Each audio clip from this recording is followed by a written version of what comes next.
রান্নাঘরে আজকে রান্না করতে আবার চলে এলাম। দেখো তার জন্য কি নিয়েছি। এই যে মাছ এনেছি, মাছটা কেটে ধুয়ে নিয়েছি। হ্যাঁ, ডিম হয়েছে। ওহ দারুন। ডিমটা কি ঝোল হবে? সব দিয়ে ঝোল করব। আচ্ছা, মাছ কি কি নিয়েছো? ডিমও দেব। এই যে আলু, এই যে ঝিঙে কেটে নিয়েছি, তার জন্য নিয়েছি পেঁয়াজ, আদা ঘষে নিয়েছি, কাঁচা লঙ্কা, টমেটো। খুব সুন্দর। আমি ভালো স্বাদের রান্না করব এইগুলো দিয়ে। বাহ, সুন্দর হবে রান্নাটা। তোমরা দেখতে থাকো। পাতলা ঝোল হবে না, গরমে সবই মশলা দেব, অল্প অল্প দেব, কিন্তু টেস্টি হবে। ঠিক আছে, চলো তাহলে তোমরা দেখতে থাকো। লবণ দিয়ে নিলাম, দাও দিলাম হলুদ মাখিয়ে নিলাম। একটা মাছ কেটে হাফ নিয়ে এসেছি, ওই জন্য হ্যাঁ হাফ মুড়ো সবকিছুই আছে। হ্যাঁ হ্যাঁ, এটা ভালো রুই মাছ, টাটকা একদম।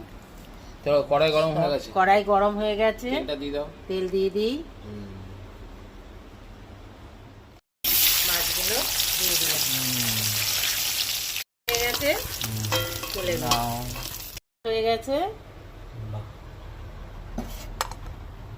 এবার ফোড়ন দেব। ফোড়ন দাও। শুকনো লঙ্কা, কালো জিরে দিয়ে দিলাম, দিয়ে দিলাম। হয়েছে, আমি পেঁয়াজটা দিয়ে দেবো। আচ্ছা, দিয়ে দেবো, তার সাথে টমেটোটাও দিয়ে দেবো, তাই তো?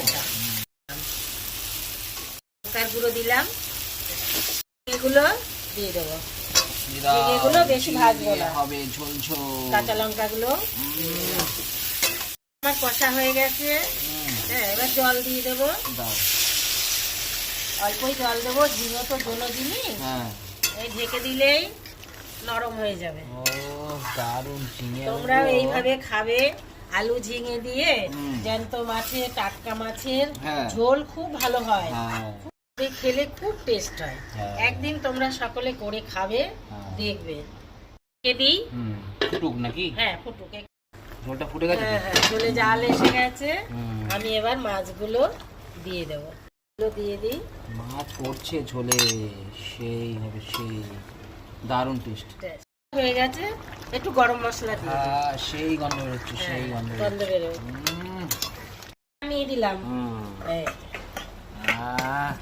সেই সামনের মাছের ঝোল হয়েছে গো, এবারে সেই ঝিঙাগুলো টপ টপ করছে। রসগোল্লার মতন করে খেতে হবে। খুব ভালো লাগে। দারুণ দারুণ হয়েছে, দারুণ। ঝোলটা নামিয়ে দিলাম।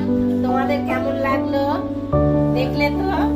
আজকে আমার শরীরটা ভালো নেই, একটু ঠান্ডা লেগেছে, হাঁচি হচ্ছে। খুব হাঁচি দিচ্ছে। তোমরাও তাহলে এইভাবে করে খাবে। হ্যাঁ,